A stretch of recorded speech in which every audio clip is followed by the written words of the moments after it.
Como surgiu a devoção do Sagrado Coração de Jesus? Parte 3. Vamos falar de Santa Margarida Maria Alacoque até chegar ao ponto do Sagrado Coração de Jesus. Bem, ela nasceu no dia 22 de julho de 1647, lá na França. Ela vivia uma vida razoavelmente boa, com sua família, apesar de seus pais não serem católicos fervorosos, mas ela aos 9 anos já tinha recebido a primeira comunhão, tinha Nossa Senhora como protetora, era muito devota de Nossa Senhora. Ela já tinha feito o voto de castidade, então assim, ela tinha um desejo muito grande de ser religiosa. Quando o pai dela morreu, começou uma outra página da história dela, que foi a humilhação do tio, da tia dentro de casa, né? Humilhando todas as decisões, queriam que ela casasse, ela não queria casar. Então, assim, vamos fazer um parênteses, foi aquele inferno, né, dentro de casa, mas só que ela via todas essas humilhações e todas essas dores como algo assim, bem, Jesus carregou a cruz, sofreu tanto, eu também posso sofrer. Daí, quando resolvem aceitar que ela quer ser freira, todo mundo fica dizendo que ela tinha que ser uma ursulina, entrar na congregação das ursulinas, mas ela não quer entrar lá e também não era o desejo de Deus entrar lá. Mas depois de tanta confusão, de tantos encontros e desencontros, finalmente ela conseguiu entrar no convento, 20 de junho de 1671, e entrou na congregação da Visitação, né? Que é uma... Só pelo nome a gente já sabe que é Mariana, né? E ela entrou. Mas já deixo logo avisando a vocês que as coisas não vão ser fáceis dentro do convento. Ela vai passar por muita humilhação. O fato dela entrar no convento já não fazia ela freira, né? Porque as freiras entram e tem muito tempo, tem vários estágios até professar o seu voto final e realmente se tornar perpetuamente uma freira. Então, ela vai passar por muitas situações e... Bem, daí a Madre Superiora, né, sabia que Santa Margarida Maria Alacoque tinha as visões com Jesus, que conversava com Jesus, as demais freiras não sabiam. E ela fala assim, mas eu não sei se você vai ser útil, né? Eu não sei se você vai ser útil para fazer aí esses votos e ser para sempre uma freira. E ela toda aflita vai conversar com Jesus e Jesus diz, eu sou o seu fiador. E ela responde isso para a freira. Lógico que eu estou resumindo longos diálogos.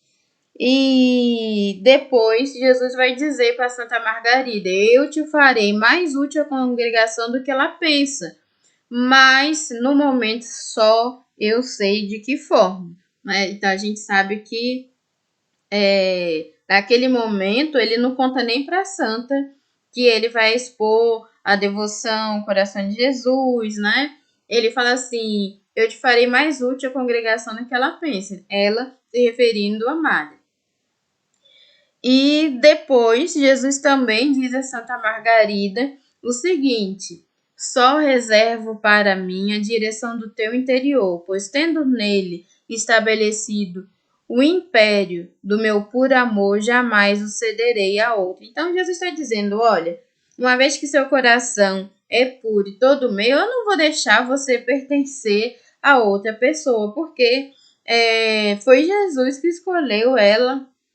E foi Jesus que escolheu que ela estivesse lá na congregação da Visitação, né? Então, assim, nenhuma implicância podia mudar a vontade dele.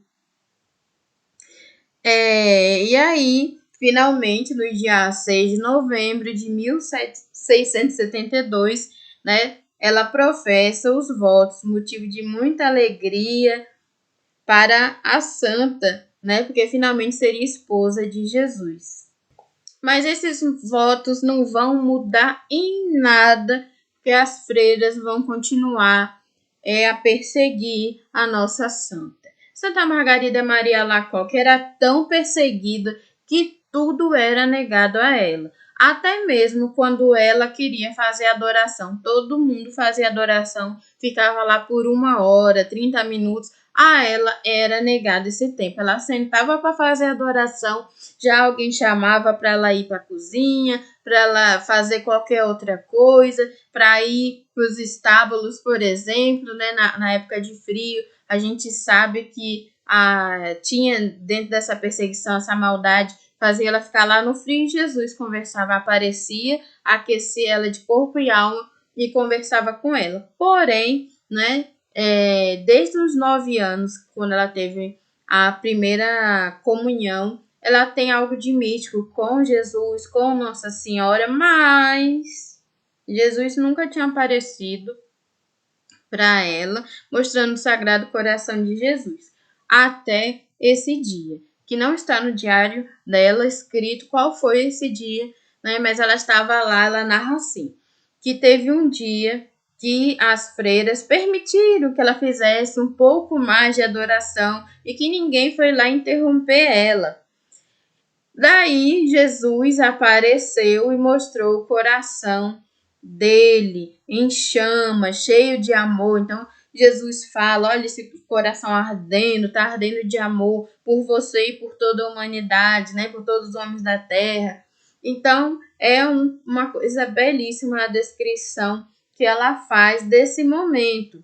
E depois a gente vai saber, porque ela também fala que na primeira sexta-feira de cada mês, Jesus mostra seu coração e o coração de Jesus é como se fosse um sol radiante, é como se fosse uma fornalha ardente. Assim, ela descreve esses encontros da primeira sexta-feira de cada mês.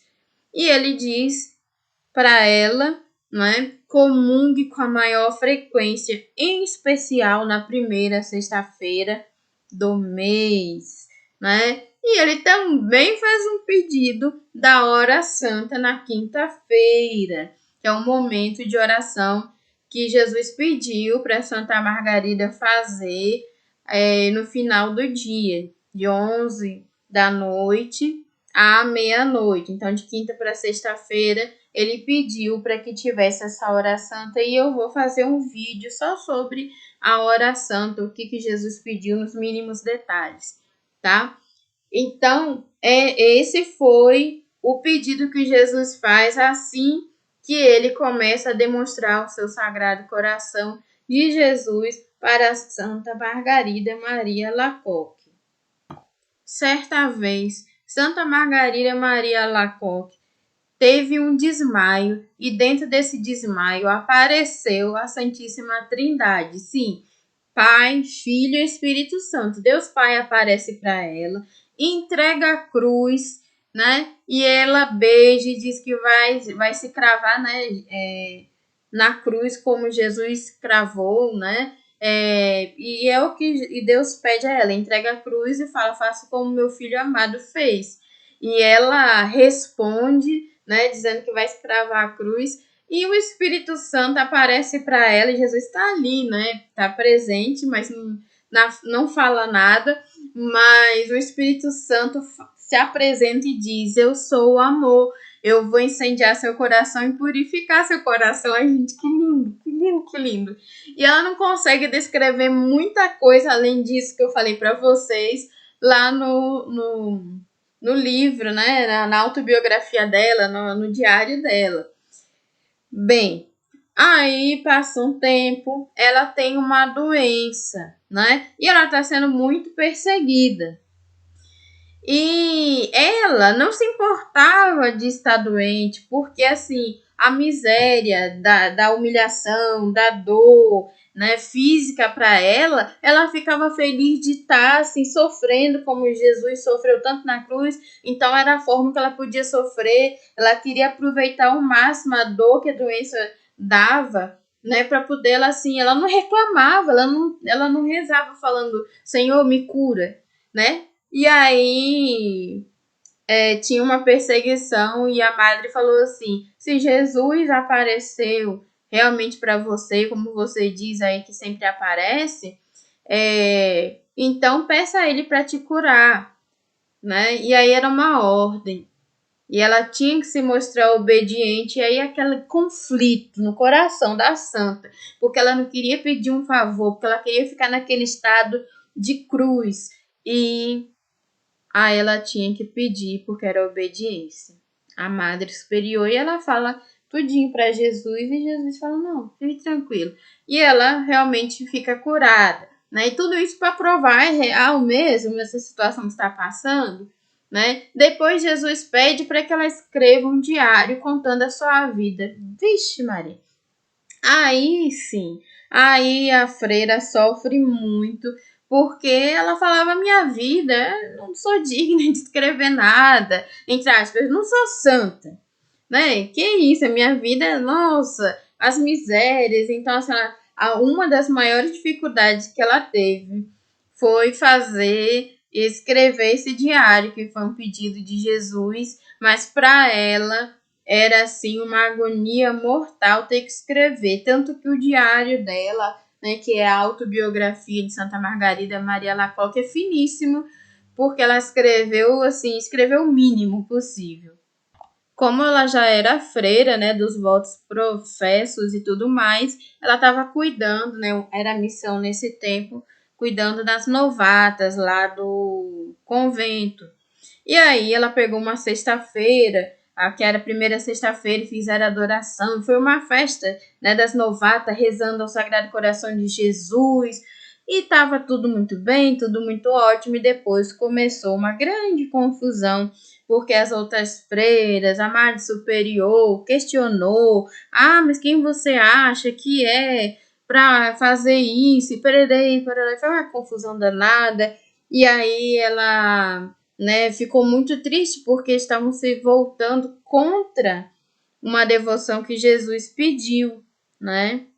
E Jesus conversou muito com ela, né? Teve uma conversa bem longa e no final ele disse assim: não te preocupes, eu reinarei, apesar dos meus inimigos e de todos os que quiserem se opor-se a isso.